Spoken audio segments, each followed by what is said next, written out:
Sign up at the end of this review to get my personal gear list. Hey there, Tony Policastro here from the Acoustic Letter, and today we're going to look at a Taylor 914 CE.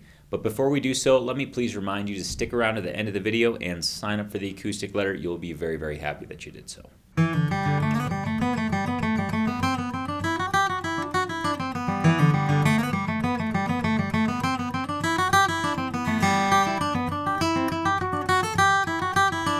The Taylor 914 CE is part of Taylor's standard line, and actually we've never reviewed one. We've compared them but never done a single review. So here you have it, folks, a Taylor 914 CE. What we have is a Sitka spruce top paired with an ebony bridge with inlay, very classy, inlaid abalone dot ebony bridge pins with a bone saddle, beautiful abalone rosette to match the abalone purfling used throughout the entire top.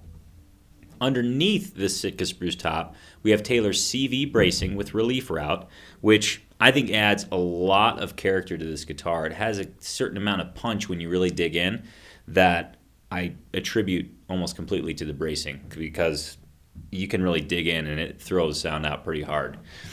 The back is all solid East Indian rosewood, and you'll also notice that we have red purfling around the sides and the back.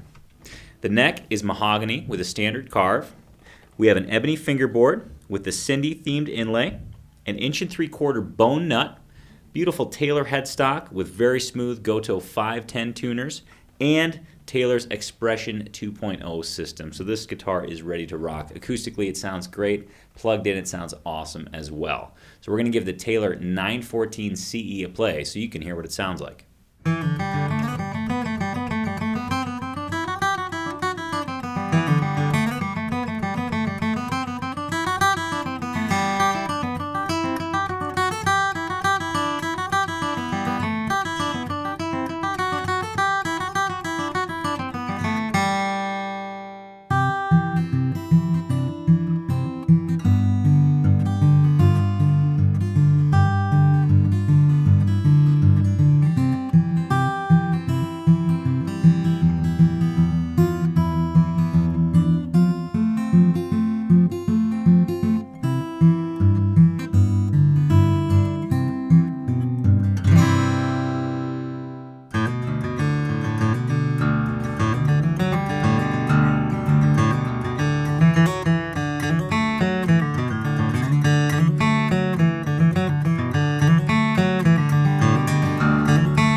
Click the link to get the world's best acoustic guitar reviews sent to your inbox. Why? because it's free and it's the easiest way to get prices and high-res photos of each guitar. Plus, as soon as you sign up, you'll get the free tabs and lessons for the songs I play in my guitar reviews. Please subscribe to our YouTube channel by clicking this button.